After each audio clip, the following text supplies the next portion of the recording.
अनुसार इस दौरान सभी मांगलिक कार्य जैसे विवाह, मुंडन, गृह प्रवेश, नवीन कार्य वर्जित माने गए हैं।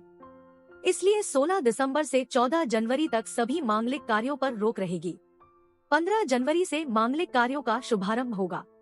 इसके चलते अब 6 दिन और शहनाई बजेगी। फिर 1 माह बाद ही मंडप सजेगा। सूर्य के धनु राशि काल को खरमास कहा जाता है। देवोत्थान एकादशी से शुरू हुए विवाह, मुहूर्त और मांगलिक कार्य 15 दिसंबर तक जारी रहेंगे। पंचांग के अनुसार 16 दिसंबर को सूर्यदेव गुरु की धनु राशि में प्रवेश करेंगे और 14 जनवरी तक इसी राशि में गतिशील रहेंगे। सूर्य के धनु राशि काल को खरमास कहा जाता है। शास्त्रों के अनुसार इस दौरान सभी मांगलिक कार्य जैसे विवाह, मुंडन, गृह प्रवेश, नवीन कार्य वर्जित माने गए हैं। खरमास के पीछे की पौराणिक कथा। मार्कंडेय पुराण के अनुसार सूर्य 7 घोड़े के रथ से इस सृष्टि की यात्रा करते हैं।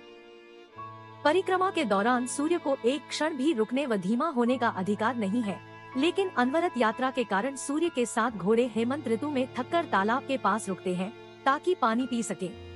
सूर्य को अपना दायित्व याद आता है कि वह रुक नहीं सकते, चाहे घोड़ा भले ही रुक जाए। यात्रा को जारी करने के लिए वह सृष्टि पर संकट न आ जाए, इसलिए भगवान भास्कर तालाब के समीप खड़े 2 गधों को रथ में जोड़कर यात्रा जारी रखते हैं। गधे अपनी मंद गति से पूरे मास में ब्रह्मांड की यात्रा करते हैं। इस कारण सूर्य का तेज बहुत कमजोर हो जाता है। इस महीने धूप भी कम दिखाई देती है। मकर संक्रांति के दिन सूर्य देव फिर अपने 7 घोड़ों को रथ में लगाकर यात्रा आरंभ करते हैं और मांगलिक कार्यक्रम प्रारंभ हो जाते हैं। नारायण का महीना है खरमास।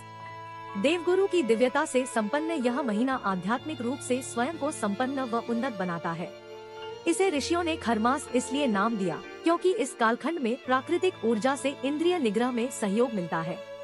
चित्त सांसारिक वैरागी की ओर सहज उन्मुख होता है। इसी कारण यह महीना धैर्य, अहिंसा और भक्ति के लिए मान जाना जाता है, इसलिए इसे नारायण का महीना कहते हैं।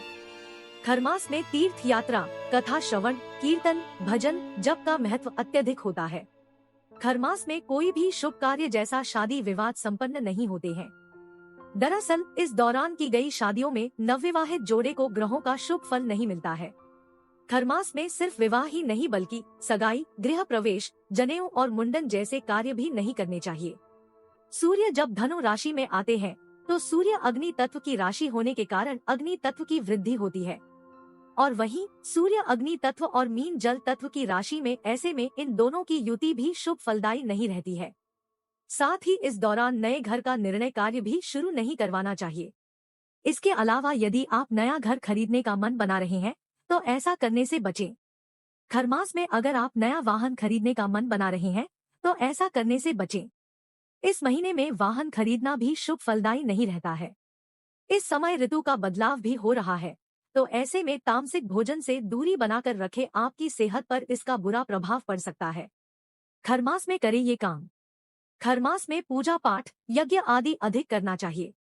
इस समय भगवान विष्णु की आराधना करनी चाहिए। खरमास में आप सत्यनारायण भगवान की कथा सुनते हैं या पढ़ते हैं तो इसका शुभ असर आपके साथ साथ आपके परिवार को भी मिलता है। जिन लोगों की कुंडली में गुरु खराब स्थिति में है, उन्हें खरमास में पूजा पाठ करना चाहिए। ऐसा करने से आपको गुरु ग्रह दोष का कम ही प्रभाव देखने को मिलेगा। साथ ही इस समय सूर्य को रोजाना अर्घ्य दें।